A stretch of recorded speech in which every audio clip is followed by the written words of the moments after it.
Ayong adlaw kaninyong tanan. Assalamualaikum. Good morning to all my colleagues at the Philippine Medical Association. Ako po ay si Dr. Maria Lourdes Garcia Monteverde, or pwede niyo pa akong tawagin Malou. Ako po ay tumatakbo maging presidente ng Philippine Medical Association ngayong taon. Pinanganak ako sa Manila sa FEU Hospital and lumaki sa Kalinan, Davao City, kung saan marami pong prutas na durian. Ang tatay ko po ay nagtapos sa UST noong mga 1960s and na-meet niya yung aking mother na nagtitinda ng bigas sa palengke na malapit po sa UST. Nag-set up po sila sa Kalinan, Davao City, kung saan po maraming durian po doon. And pinalaki nila kami and marami kami naging doktor sa pamilya. 4 po kami na doktor, may isang dentist at isang nurse. Katabi po ng bahay namin before, ginawa pong secondary Medicare hospital ng aking tatay. So, na-inspire po kaming lahat na magkakapatid na maging doktor din. Sabi nga nila, ang tatay at nanay namin ang sinabing ganon, education is the only best legacy that we can give you. So, nagpapasalamat kami sa Diyos na natulungan din kami, nakatapos din kami lahat ng magkakapatid. And ngayon po, medyo marami na po kami sa pamilya na mga doktor.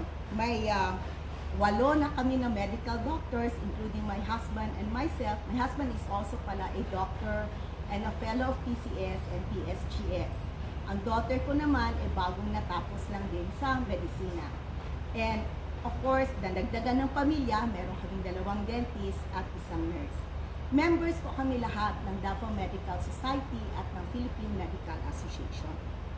So, marami pong issues na lumabas last year and gusto ko pong makatulong sa Philippine Medical Association.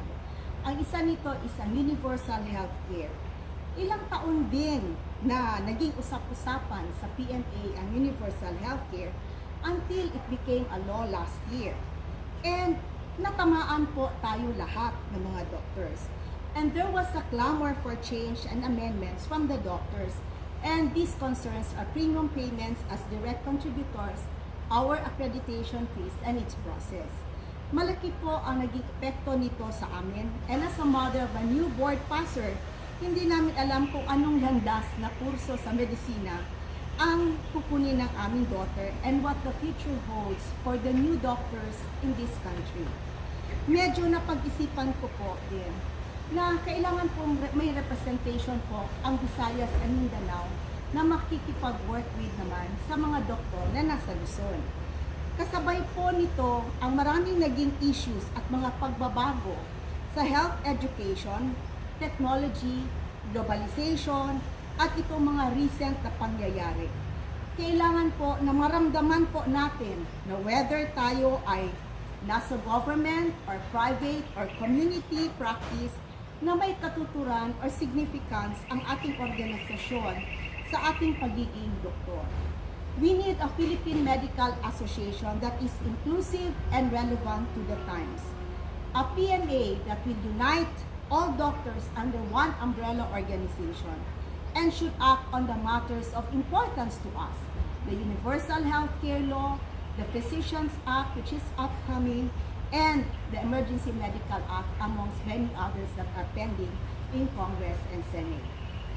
So, yun po ang mga rason kung bakit po ako ay tumakbo maging presidente ng PMA para po makatulong po at maging kaagabay ninyo at kasama ninyo sa mga alintuntunin na very, very close to our hearts as doctors.